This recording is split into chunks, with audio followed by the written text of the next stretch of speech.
Greetings, fellow visitors. This is Upgrade Terminal, a Star of Providence fan cast. I'm Malachi. And I'm Nick. Welcome back to the facility.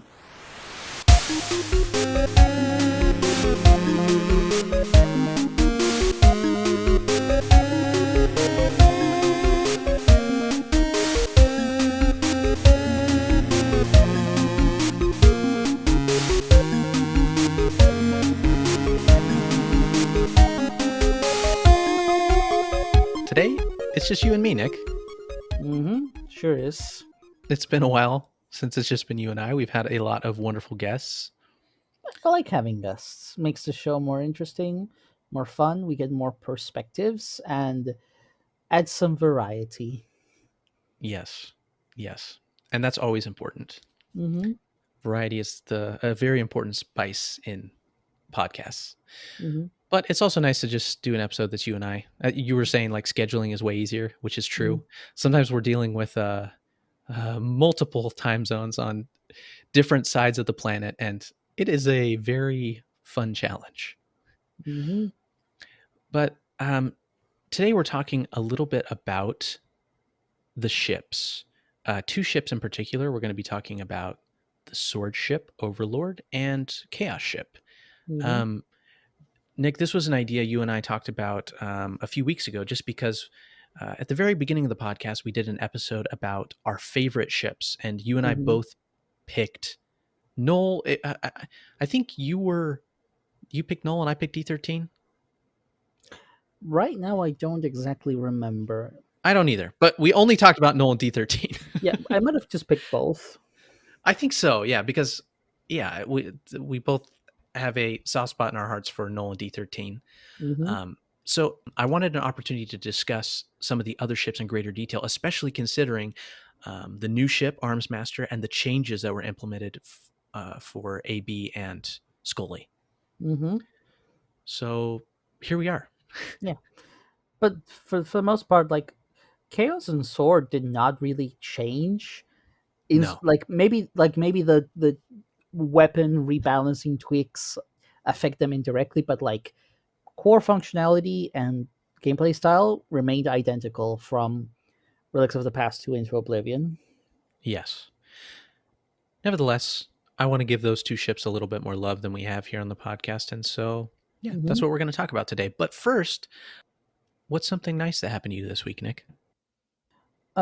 So earlier this week, I was with my dad, and like my mother was going out to have dinner with some old colleagues of her, and like dad was like, well, guess it's you and me now. And like he said, what, you want to make something for dinner? And like, we could do some kind of things. We went through some proposals. At one point he said, do you want to make fried rice? And I'm like, okay, sure. Listeners of the podcast know how you feel about fried rice. I love fried rice. Real ones know. Yeah. But the thing is, because my dad asked for it, because I knew that it was something that he wanted, I'm like, okay, this one's going to include white onion, green onion, leek, carrot, garlic, spicy peppers, MSG, oregano, black pepper, paprika. Wow. Yeah, I'm like, okay.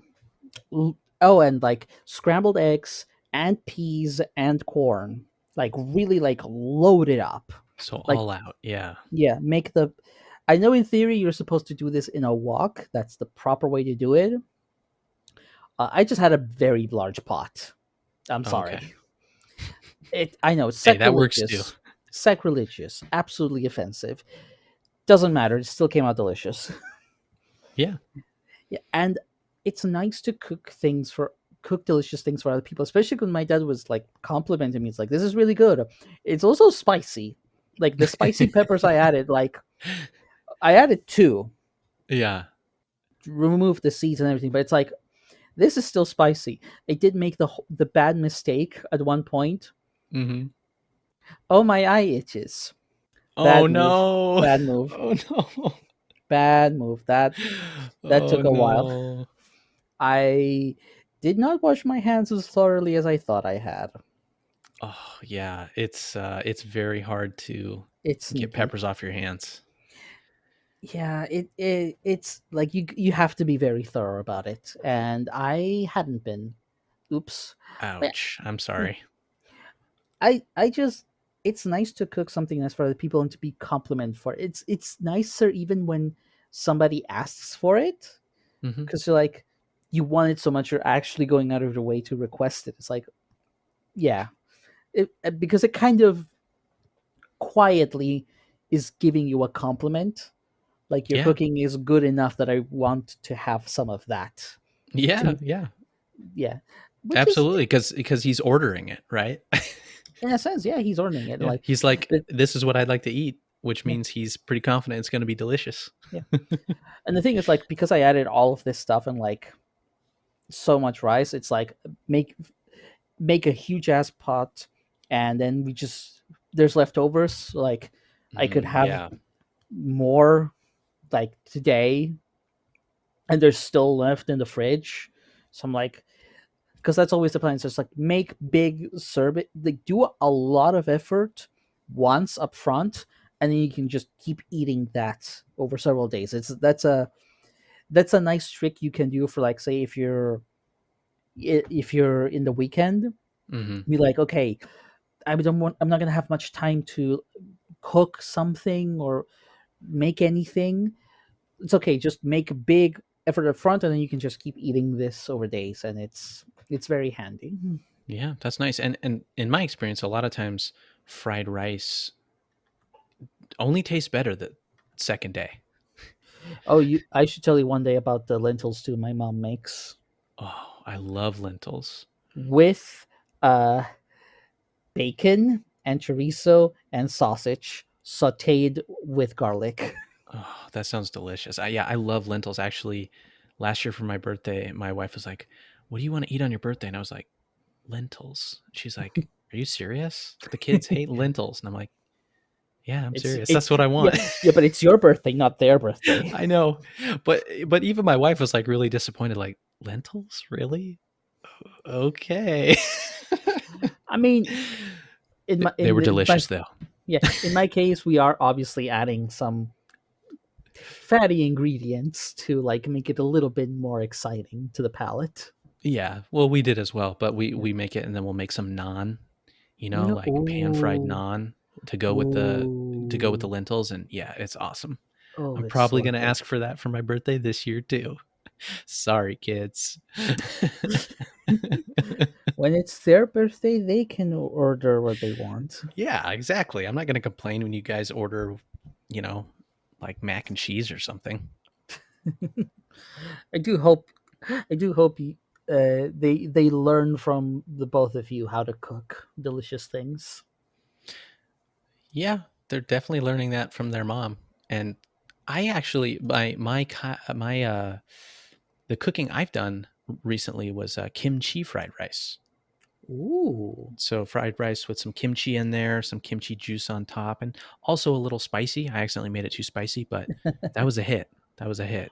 So I know what you're talking about when you make something for people and they're like, "This is good." Like, oh, it's a great feeling. Hmm. I'd love to try some of that someday. Specifically, your kimchi fried rice. Well, I hope I can make it for you someday. Okay, but what's the nice thing that happened to you recently, Malachi? So Sunday, I was with a friend from Japan. He had some free time before he had to leave, and we're like, "Hey, what should we do?" And we realized it'd been 3 years since we'd gone kayaking together. There's a lake a couple hours away from where I live. It's they don't allow any motorized boats on it, so it's a very quiet lake, very serene. And we're Hmm. like, you know what? Let's just get away from the stress of work for a Hmm. while. Let's head up and kayak again. And it was really awesome. We left early. We got up there, and we're out on the lake. And it's not too big of a lake, but it took us about half an hour to paddle all the way over to the west side of it. Hmm. And there's a kind of a cool wind that comes down from the mountains. There's still snow up on the mountains, but once you paddle all the way to that side, you could kind of just sit back and drift, and the wind will gently push you back over to the eastern side of the lake. Mm-hmm. And it was really fun. We were just drifting together, just sometimes talking, sometimes not. And Mm-hmm. there's something really nice about people you can spend time with in silence. Mm-hmm. You know, I have some friends that are very uncomfortable with silence and Mm-hmm. want to fill it, Mm-hmm. right? They almost feel, well, I also have people in my family like this, right? That are, you know, if there's a break in the conversation, they're gonna want to keep it going. They feel like they need to fill the silence. But I really like when I'm able to spend time with a friend who is comfortable in silence, and we can Mm-hmm. just kind of enjoy the serene atmosphere together, and enjoy one another's companionship. Mm-hmm. So it was really nice. It was it's a tradition. I told him, hey, let's not wait 3 years to do this next time because it's super nice. Mm-hmm. But yeah, it was really good to get out on the lake with him again. I was also challenged to a race by a like, I don't know, 12-year-old kid. He's like, hey, he saw me paddling. I guess he thought I looked fast, but also like he could beat me. He's like, hey, hello, sir. Do you want to race? I'm like, sure. Where do you want to go? He's like, I don't know. I'm like, what about to that stump? Because there's a part of the lake where there's a tree, like an old tree that it's just sticking up out of the water. And he's like, Mm-hmm. okay. And so one of the kids was our referee, and yeah, I just totally destroyed him. Yes. Destroy that child's hopes and Yeah, dreams. yeah. Yep. As a 36-year-old, I left him in the dust. And then the best moment was when I smacked I got to the tree and I just slapped it with my hand, and I heard him like far off in the distance go, no. But he was actually a really friendly kid, and I was like, oh, I'd love to race. So that was fun too. That's a delightful anecdote. I love that. Yeah, taught that kid a lesson. Maybe you'll just motivate him to like train and improve his kayaking. I will. And maybe the next time I'll go out on the lake, someone will just come up to me paddling super fast. Remember me? You have his like anime arc. Yeah, yeah, yeah. He like skids up next to me in his kayak and just like splashes water all over me. Remember me, old timer? That's I fantastic. hope he gets his revenge. So we're gonna talk swordship and chaos ship today. We're gonna start Mm-hmm. with swordship because Overlord is the 10th visitor. Mm-hmm. First, I'll just say, like, aesthetically, the ship is sharp like a sword. I like this about it. I believe that was the intent. Yes. Yes. And a ship having a sword. I remember the first time I got a sword in Star of Providence. Actually, not even when I picked it up. I was watching someone stream it, right? And Squigga? seeing, probably, yeah, most likely, because he was the person most frequently streaming it at the time. But seeing a ship have a sword on it, it's a little silly, but it's the kind of silly I like. It's silly but awesome. Mm-hmm. And I've heard multiple people comment on that over the years of like, what? Why does whoa, now I have a sword? Like, how does that work? Mm-hmm. Doesn't matter. Why does my um, sword have ammo? yeah, that's another question. Like, wait, what? Why does it have ammo? But aesthetically, I think it's a cool ship. I like it. And Nick, I've often heard people also discuss swordship in the context of swordship being an easy mode. Mm-hmm. Do you have any thoughts on that? So swordship being an easy mode. The fact that the sword swipe can deflect bullets Hmm. is a major boon of sword. Like it's a weapon that has both an offensive function and a defensive function. Yes. And the thing is, and like I can see the logic is that okay, the sword allows you to defend yourself from certain attacks. This is in some sense limited by the fact that to do that you have to swing the sword, which consumes ammo. Hmm. We're not gonna ask how that works. We're just gonna roll with it. Like Hmm. swinging the sword consumes ammo. So in order to defend yourself, you have to deplete a limited resource, which is your ammo. With swordship, if you run out of ammo, you just get a smaller sword the size of a non-giant sword. Hmm. So the active deflection of defending yourself no longer requires the consumption of a limited resource. You can just do it whenever you want to.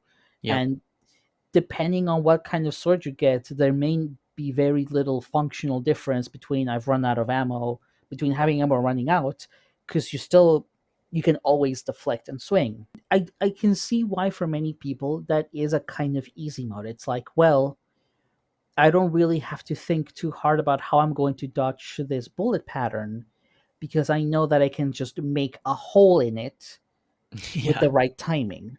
Yeah, you can poke a hole in the pattern. Yeah. Which, yeah, I can see why for some people it's an easy mode. And I think the other thing about it is that if you like swords, and by and large people seem to indeed like I swords, was going to say, who doesn't like swords? uh, Squiggo, I remember, would use them in a very subpar manner because he wanted to keep his distance. It's not that he didn't Oh, I like see. You're swords. saying in the game. I thought you meant in real life. I was like, I think almost everyone, there's like a sword for everybody. Humans have been liking swords for a long time. Mhm. I see. Yeah. Within the game.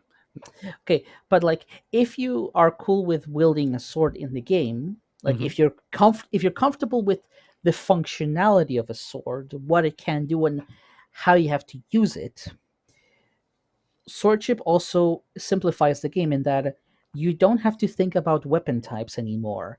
That is not a decision you have to make. There's no pros and cons to weapon types that you have to consider. Everything is a sword, so you don't have to think about it. You just have to become aware of one set of keywords, how they affect one weapon, Hmm. and you don't have to have this other consideration of like, well, is this keyword better on like a revolver than say it is a laser, for Yeah. example. Yeah. I had not thought of that. That's a good point. Yeah, in a sense it kind of simplifies the game by you just don't have to think about this one aspect.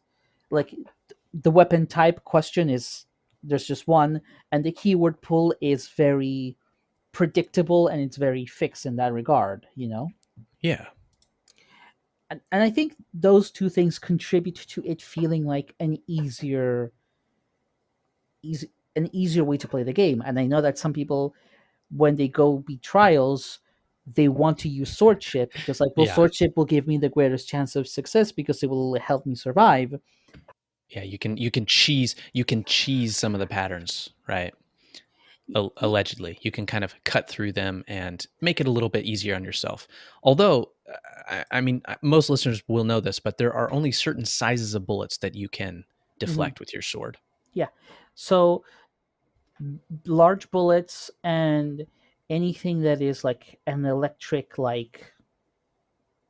electricity bolt and contact damage and probably a few more things that I'm forgetting. Swordship will not defend you against those, but it doesn't change the fact that the way the game is designed, a lot of the bullets that you will meet in the game are the kinds that swordship can deflect. Yeah. So, do I think it makes the game easier? I think it does. Yeah.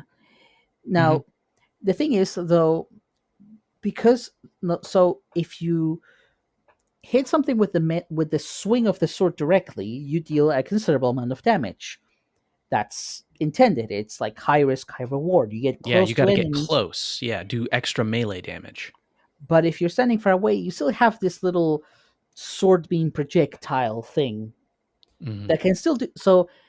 This is kind of a necessity. It's like there will be circumstances where you literally cannot get within melee range of a particular boss or enemy. Yeah. So there has to be a ranged option that can still do damage. It's far inferior in terms of damage output, but you're not going to be soft lock or forced to take damage thanks to that. Yeah.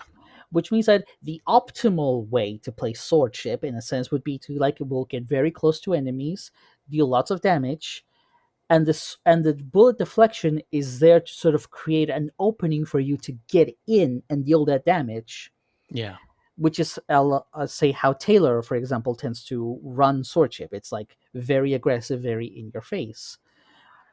And the way that I see myself playing is I will have this kind of shifting back and forth. It's like get close with a swing to swipe the bullets and hit them while the swing is still happening, Hmm. then pull back so you are putting distance between the source of the bullets and yourself. And then when I instinctively know the swing, I can swing again, then swing and go forward. So you can have like it's a bit like fencing almost. You're trying to deflect enemy attacks and try to create an opening to get in. Yeah. However, I feel like for some people, they will do the safe thing of just like, I am going to put my back against the wall, swing whenever I see bullets I can deflect, and just like chip them down with my And just, yeah, projectiles. just swing for all I'm worth. Yeah. I think that sword, it's objectively easier, right? It just is. But Hmm. I am really glad it's in the game because I have heard players talk about, hey, I like using swordship. It feels easier, and it's really just an added layer of accessibility. And I don't think the developers meant for it to be that, but I think looking at it now, um, that is what it that is what it functions as. Is basically it is a more accessible ship for people that are not as familiar with bullet hells. Like having the power to deflect bullets gives them the confidence to like dive in. And I've seen this with younger people that play the game as well, right? Where they feel very comfortable with having a sword in front of them where they can sort of cancel out bullets. Hmm. So I really like that aspect of it. I'm glad it's in there and it brings some added accessibility and is helping some players who may have been too intimidated by some of the other ships to have a way to kind of like cut their teeth on swordship. The thing is, though, to even unlock swordship, you need to have beaten the game with D13, and the first time, and until then, you have to play D13 in hard mode. So it is an easy mode that is only accessible after you've beaten the hard mode. Yes, that's a good point. And I mean, the kids I'm referring to are my own, and so they were playing on my account, and swordship was already unlocked. So you had to do the hard work of the first generation so your children could have a smoother life. Exactly, and I hope that they recognize the hard work that I did for them in beating hard mode, so they can play swordship and show me some gosh darn respect.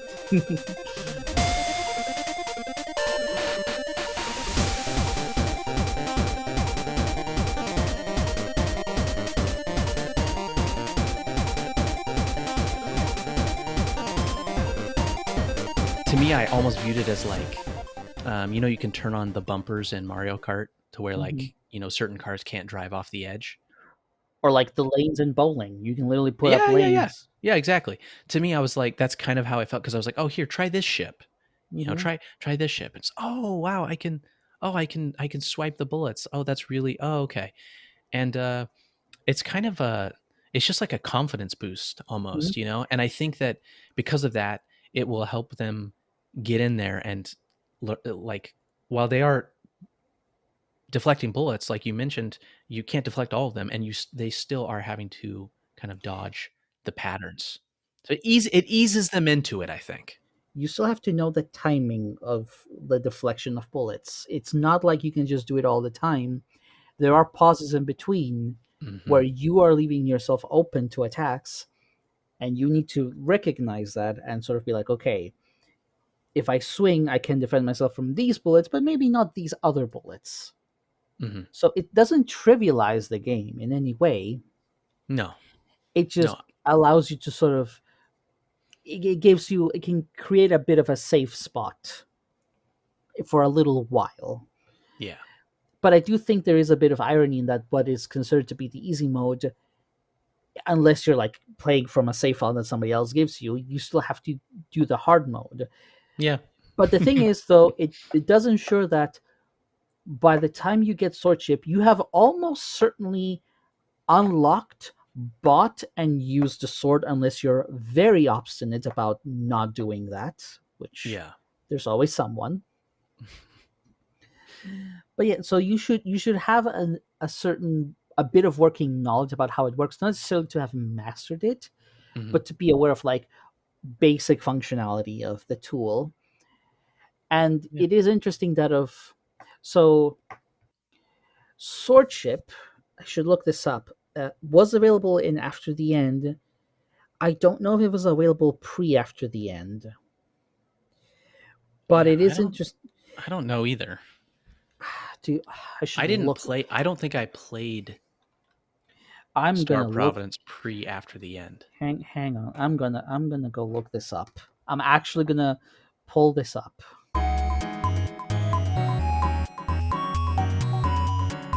Okay. I have looked this up. So the After the End update, which was also called Hmm. like Content Patch 1, if you want to look this up, which was released on the 10th of July 2017, so roughly a month after the initial release, added hard mode and D13 sword ship and chaos ship.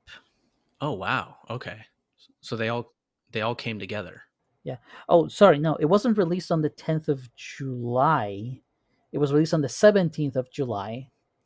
And importantly, the same update that added those three ships added six weapon types, because the game started with revolver, laser, fireball, Vulcan charge, sword, and razor. Sword and razor at the very start of the game were not toggable weapons. They were just part of the regular weapon pool, the ones that are sort of you have to play on. And at some point, they became toggable weapons in the shop. Hmm. And it is interesting that of all the weapons in the game, the sword is the only one that got a ship that is just that and nothing else. Which I find interesting. Like, this is the only weapon type that has a ship exclusively dedicated to using it. Yeah.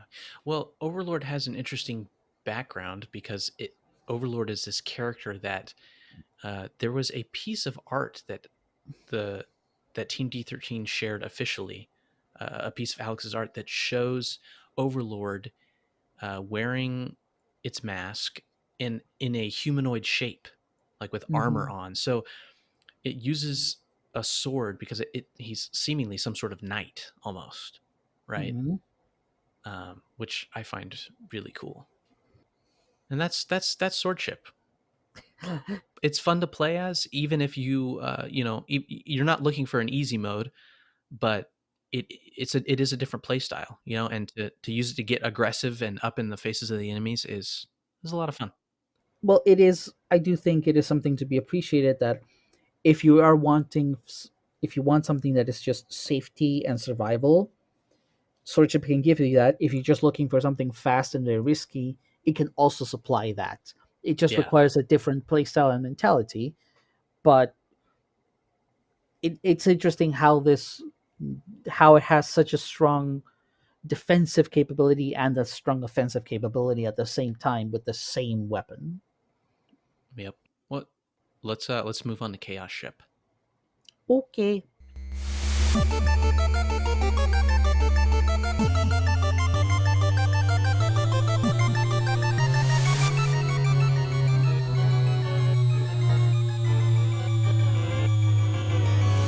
So Chaos Ship, technically its other name is like question mark question mark question mark.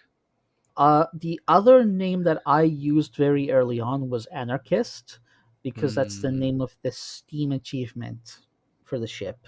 Oh, okay, cool. Anarchist. I like that. Hmm. So this is the 11th visitor. Yes. Um, Chaos is one of my favorite looking ships. I like the big engines on the back. Hmm. They're just aesthetic, but Hmm. like it kind of makes me feel like it's faster in a way in my mind. I'm like, ooh, this is the fast ship. I can say with confidence that is not the case. I know, but the mind is a funny thing. Um, Mhm.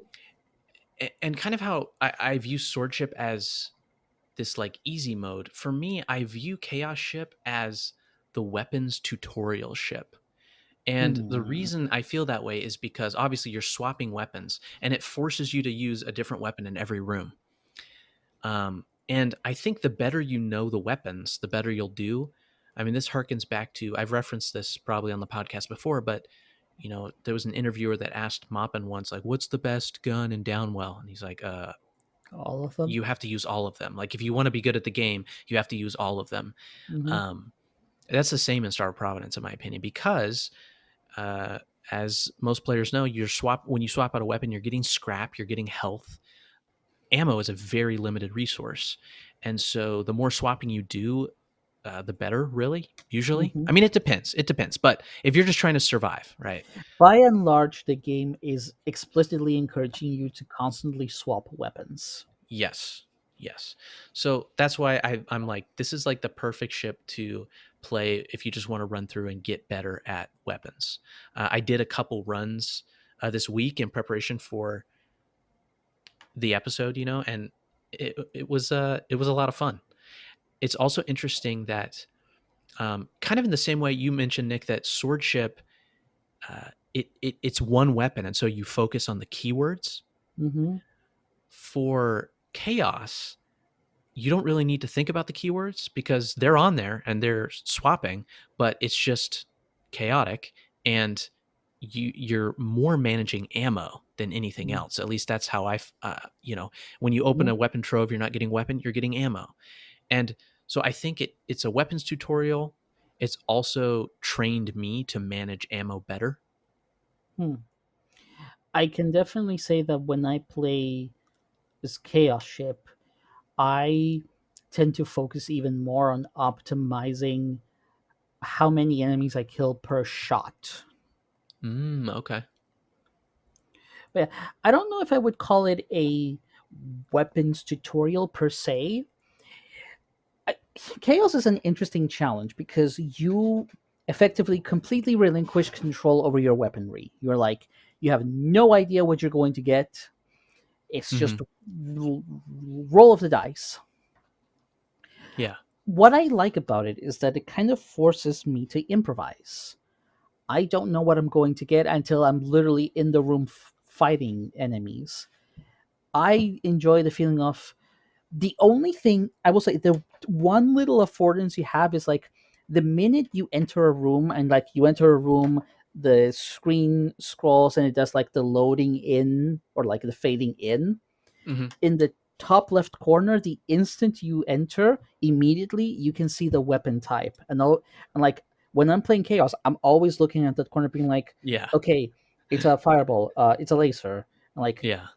that will also help you to like memorize what all of the weapon icons are because you Hmm. need that information.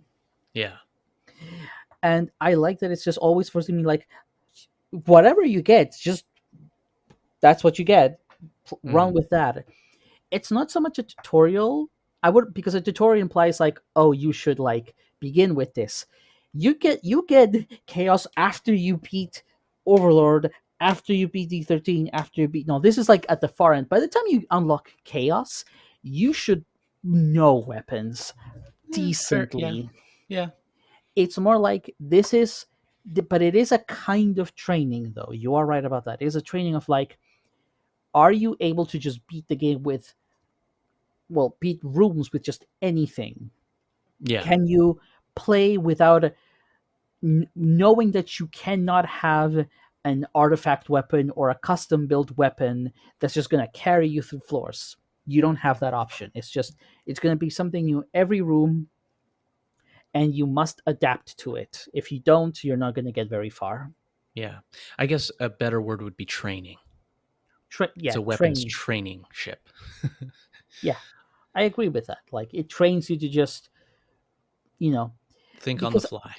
well, I think one of the problems that new players might have, and we've seen this time and time again, it's like they get very attached to particular weapons and they're very reluctant to swap them, Yeah. even though it's in their best interest to do so. It's like you're gonna run out of the ammo for that weapon sooner or later, in some cases sooner.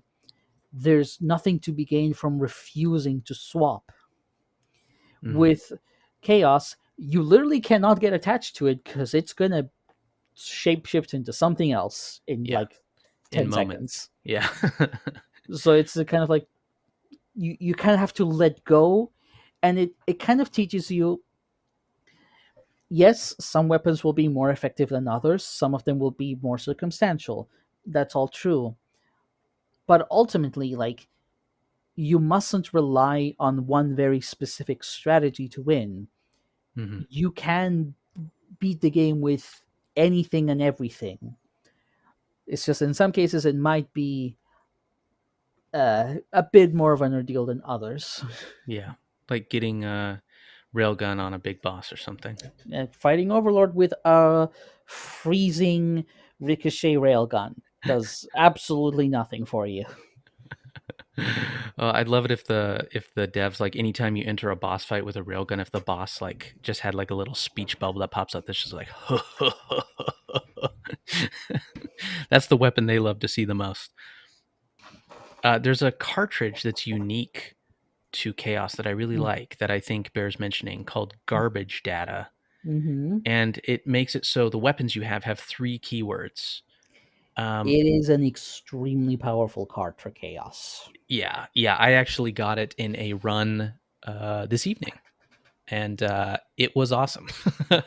I was reminded how awesome that card is because I was just flying through the rooms and it was exhilarating. So really, really like the chaos flavor of ship. Oh, also, we need to mention. I think people usually call it smooth machine. Well, that the smooth machine fight is wild. The moment where like the machine rises up through the mist or fog or whatever it is, it's beautiful. Mm-hmm. And if we're going to be talking about chaos, we have to mention the other thing, which is that if you go to temple and defeat warden on tiers 1, 2, or 3, Hmm. you will not get a grasp of entropy or edge of reality. You will be getting hand of the first. And the game is specifically coded that if you pick up hand of the first as chaos, you will, instead of just getting random weapon and two random keywords, you will permanently be switching between random uniques. Mm. Oh wow! Yeah, I didn't know that.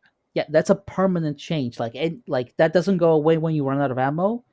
If you run out of Oh ammo my as goodness! chaos, you just get a no keyword version of a weapon. But Oh, equipping hand of the first as chaos permanently makes you switch between all uniques, which sounds super cool. In practice, there's moments where you're like, oh wait, this unique sucks. that sounds really fun though. I'm gonna have to do that. I didn't know that actually. Mhm. I thought after you ran out of ammo, you would go back to just normal weapons. No, it is a permanent. Like I think it is specifically coded to be a permanent change. That's awesome. Mhm. Good job, Team D13. Yep.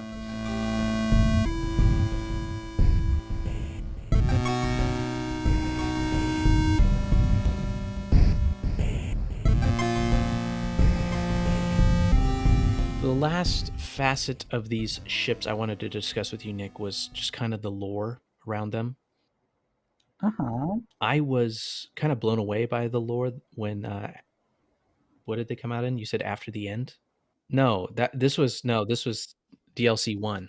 So after the end added the ships, but they were like basically considered alternate game modes. We had like They were loreless. you still fought default machine when playing as these two. That's And right. it was only default machine because you could not select difficulty in after the end. Hmm. When Relics of the Past came out, if you do fight, if you go to machine fight as Overlord or Chaos, you will get a different boss fight than you do with Null. Yeah. And I remember that blowing my mind. Mm-hmm. I was like, whoa! But there's a tragic story Mm-hmm. with Swordship and Chaos Ship that kind of runs parallel to Null and D13. Funny that. Yeah, so Chaos reaches the machine first, Mm-hmm. canonically, right? What Yeah. is the canon? Hard to say, but in the That's story, Chaos gets there first. yeah. Overlord gets there. Chaos has already been defeated Mm-hmm. and is like smashed on the ground. But then there's this moment that like it legitimately shocked me the first time it happened. It like um once Overlord beats Machine, Machine starts to like absorb Overlord or something, and Chaos rises up off the ground and suddenly dashes in and pushes Overlord out of the way and is itself absorbed into the machine. Mm-hmm. Awesome moment. Very cool and very moving, even though we don't know anything about these characters. We know that, Chaos cared enough about Overlord to sacrifice themselves. Mm-hmm. Though sadly, in the end, it didn't really save them because you. So, players who are attentive will notice that when you fight Overlord as Null, and then when you fight Overlord as D13, there's a notable difference. One of them has this mask on it, and then it doesn't. And if you pause as Overlord, you will see the ship wearing that exact same mask, Hmm. which tells you that despite the chaoses or anarchists, whatever name you prefer, sacrifice, Overlord still ends up becoming another tool of destruction in the facility. Yeah, and a lot of players have interpreted it as, Null fights Overlord. The Null Overlord fight is the Overlord ship, and it's almost protecting Chaos because Mm-hmm. it views the machine as Chaos. Now that's all headcanon, but I think it's Mm-hmm. a pretty compelling interpretation, Mm-hmm. because why else would Overlord fuse itself with one of the war machines and try to bar the way to the machine? Also worth pointing out that in Into Oblivion, in Trial 1, the final boss is Overlord, and as many players found out, when you defeat Overlord in Trial 1, you don't really. There's a little fun surprise for you in that it will have a exclusive fourth phase that is very sword theme, especially a moment where Overlord creates a gigantic sword and just starts like slamming you with it, just like bam, bam, bam, just like very forcefully, just bam, which does sort of strengthen the connection of like, yeah, this ship and this boss are Are are one and the same. kind of, yeah. There's Yeah. been a transformation of sorts Hmm. in the same way that people would argue like, well, is then the machine you fight as Null chaos machine in a sense? Yeah, it's hard to say. I don't know. Because if you notice, there's a recurring theme in the game of like all of like ships becoming enemies. Like you have Overlord becoming Overlord, Chaos gets fused with Machine. The second Arms Master is a boss you fight in the Gauntlet, and Null becomes Mm, the Monolith. The only one who escapes this is D13, who is confirmed to be like the last visitor. yeah. Hmm. So again, this kind like it kind of adds to the sort of the tragedy of the place. Is like the visitors end up becoming the creatures that kind of would defend it against any other visitors to the death if necessary. Yeah. Yeah, I think it's also interesting to note that like Sword and Chaos's initial fight with the machine is arguably what, like, it helps Null and D13 succeed, if you can call their the end of their story that. But it's what helps Null get through, because the machine that they fight has been damaged. And as far as we know, it was damaged by the fight with Mm-hmm. Overlord and Chaos. And so I Mm-hmm. think that that's really interesting because, the machine is kind of like recovering within a monolith when you Mm-hmm. discover it. And when it breaks out of that, it's all, you know, damaged. Mm-hmm. It's been beat up. And so that initial fight is what helps Null and D13 succeed, which is why, we know that the master, the creator of all the ships, has been sending ships to the facility for quite some time. And so, I just think it's interesting to note that all these ships were seemingly pursuing the same objective Mm-hmm. or a objective, and they did indeed help one another to complete it. Though we do not know how much time passed between 10 and 11 and 12 and 13. No. So we don't know if they even ever knew each other Yeah, in a we sense. don't know how long it takes to make a visitor. 9 months? Who knows? But anyway, yeah, that's Sword Ship and Chaos Ship. Mm, Revisiting them, I think I like the Chaos of Chaos Ship more than Sword Ship. I really like playing Chaos. It was a lot of fun to play this week, and I am gonna have to go get the Hand of the First because that is awesome. That's gonna be my goal for this week. I like both of them for different reasons. I just enjoy the pl- I enjoy the mix up in play styles, but still keeping the weapon system that I really enjoy. Yeah, And maybe some other time we'll do some other ships, do AB, AM, and I guess we'll do add Scully in there somewhere. Who knows? probably. Maybe we'll see. We'll see. If Scully sends us that check we asked for, he might make it onto the podcast.